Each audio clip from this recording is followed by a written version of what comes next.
Hi everybody. Alright, so we're going to finish up putting this second tray on for the avionics. This isn't really that difficult, so it's basically just two side pieces and a shelf. Okay. The hard part is that you have to make a flange. So the flange where the side brace is attached to the panel have to be very close to whatever display you're using, right? Because this isn't just for like a 10-inch display for Garmin. You could use this for anything. You could just put a tray behind the panel even if you don't have a big display, right? But if you are putting it around a display, the flanges that actually attach to the panel need to be very small because you don't want to waste any space, right? Like with the G3X, you want it to be, because of its size, it needs to be very close to the center and the top, right? Which doesn't afford you a lot of space. So, I try to get these flanges to slightly over 1/4 of an inch, right? Maybe a little bit more than 3/8, maybe like 7/16 or something like that. A nut plate fits on there no problem, and it doesn't take up too much room. So that's the one thing that's really important to worry about when you're creating these. The other thing is that the shelf, right, so it's just two pieces of metal attached to the panel, and then you've got a shelf running across the bottom, right?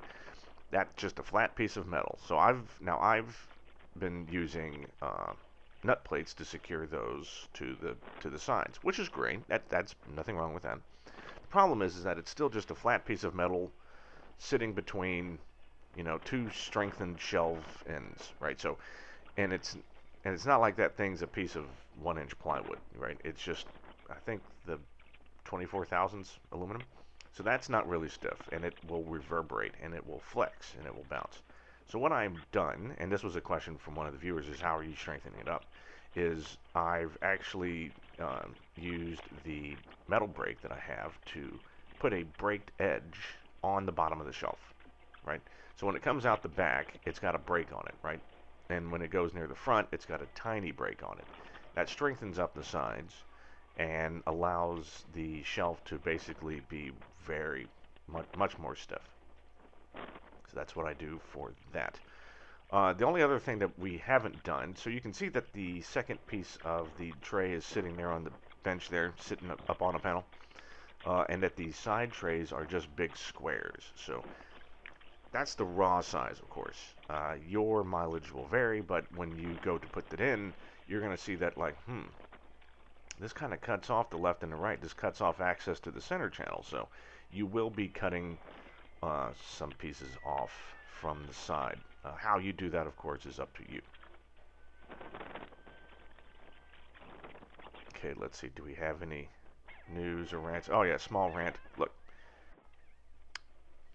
to the protesters around the world, I feel your pain. I'm with you, right? It's an awful tragedy what happened to George Floyd, and the people that instigated it are all being punished, and we can hopefully get some nice systemic change so that something like this can never happen again. Okay?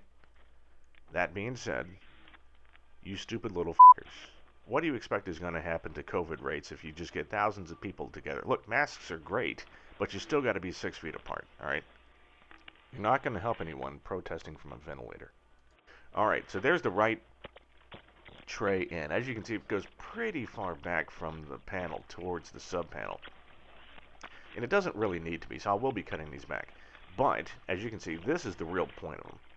The point is there's some of the avionics boxes on the trays, so I don't have to mount those things to sub panels or everything else. I can just mount it to the trays, and if I do the wiring correctly, I'll have just enough slack so that I can reach in, disconnect the avionics, and easily pull the trays out for repair or replacement later.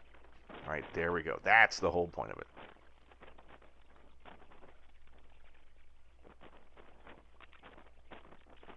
And here you can see me fiddling by putting one of the displays in to sort of measure that up. So yeah, that's pretty much it for the trays. For now, anyway. So the second stage of this is that I still need to mount a radio, and I think I'm going to wind up mounting that radio to the bottom of one of these trays. Also, the left-hand tray right, you can see, well, it's kind of hard to see, but you can see there's a lot of holes at the bottom of that panel piece, right, with little black markings if you zoom in. All right, those are all the light switches, etc. So I'm going to have the wiring running and attached to the bottom of the tray for ease of use, right? So that's all in the future. I haven't even really started that yet. So, all right. Have a good week, everyone. Thank you for joining me. I don't know what our next set of videos is, but it's going to be cool, whatever it is. So, see you soon.